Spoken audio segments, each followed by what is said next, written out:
Odisha driver ମହାସଂଘର steering ଛାଡ଼ ଆନ୍ଦୋଳନ।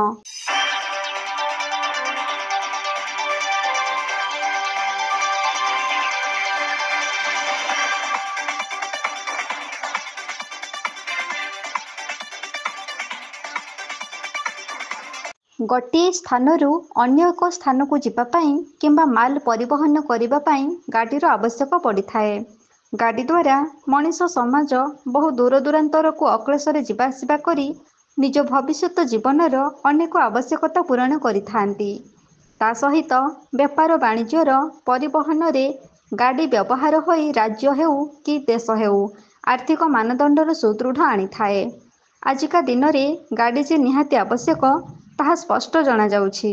ସେହି ଗାଡ଼ିକୁ ଚଳାଇବା ପାଇଁ ଆବଶ୍ୟକ ପଡ଼ିଥାଏ ଗାଡ଼ି ଚାଳକଟିଏ। ଗାଡ଼ି ଚାଳକ ବା ଡ୍ରାଇଭର ଆଜି ପରିବହନରେ ମୁଖ୍ୟ ଭୂମିକା ଲିଭାଇ ଦେଶ ବିଦେଶକୁ ଆର୍ଥିକ ମାନଦଣ୍ଡରେ ସୁଧାର ଆଣିପାରିଛି।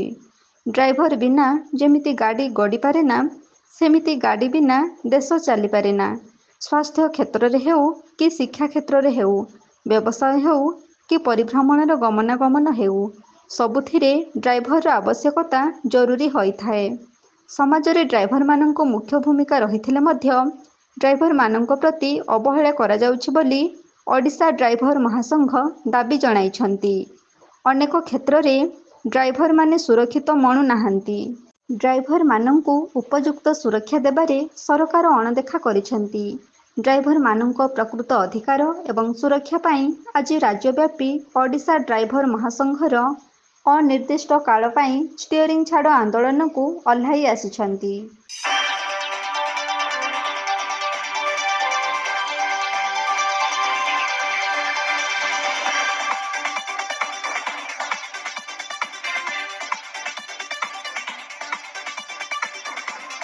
କେନ୍ଦୁଝର ଜିଲ୍ଲା ପାଟଣା ବ୍ଲକ ଅନ୍ତର୍ଗତ 49 ନମ୍ବର ଜାତୀୟ ରାଜପଥ ବାଉଁଶୁଳି ଛକଠାରେ ଦେଖାଦେଇଛି ଓଡ଼ିଶା ଡ୍ରାଇଭର ମହାସଂଘର ଅନିର୍ଦ୍ଦିଷ୍ଟ କାଳ ପାଇଁ ଷ୍ଟିଅରିଂ ଛାଡ଼ ଆନ୍ଦୋଳନ।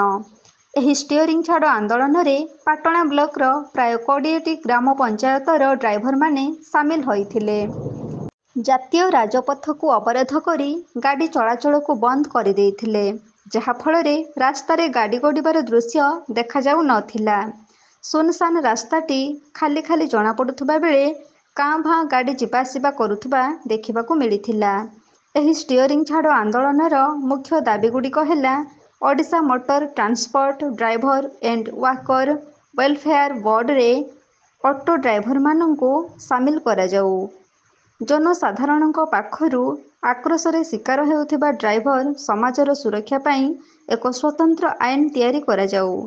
ବୃତ୍ତିଗତ ଭାବରେ ଡ୍ରାଇଭରଙ୍କୁ 60 ବର୍ଷ ପରେ ସ୍ୱତନ୍ତ୍ର ଭତ୍ତା ପ୍ରଦାନ କରାଯାଉ। ଗାଡ଼ିଗୁଡ଼ିକ ପାର୍କିଂ ଏବଂ ଡ୍ରାଇଭରମାନଙ୍କ ବିଶ୍ରାମ ନେବା ପାଇଁ ବିଶ୍ରାମଗାର ଓ ଶୌଚାଳୟର ବ୍ୟବସ୍ଥା ପ୍ରତି 100 କିଲୋମିଟର ଅନ୍ତରରେ କରାଯାଉ। ଓଡ଼ିଶାରେ ଥିବା ପ୍ରତ୍ୟେକ ଖଣି ଖାଦାନ ଏବଂ କାରଖାନାଗୁଡ଼ିକରେ ଶତକଡ଼ା 70% ଓଡ଼ିଶା ଡ୍ରାଇଭରମାନଙ୍କୁ କାମ କରିବା ପାଇଁ ଅଗ୍ରାଧିକାର ଦିଆଯାଉ। ସେପ୍ଟେମ୍ବର 1 ତାରିଖକୁ ଜାତୀୟ ଡ୍ରାଇଭର ଦିବସ ରୂପେ ଘୋଷଣା କରାଯାଉ। ଗାଡ଼ିର କାଗଜପତ୍ର ଯାଞ୍ଚ କରିବା କ୍ଷମତା ପୋଲିସ ବିଭାଗକୁ ଦିଆ ନଯାଉ ଭଳି ଦାବି ଜଣାଇ ଆଜି ଓଡ଼ିଶା ଡ୍ରାଇଭର ମହାସଂଘ ଷ୍ଟିଅରିଂ ଛାଡ଼ ଆନ୍ଦୋଳନକୁ ଓହ୍ଲାଇ ଆସିଛି।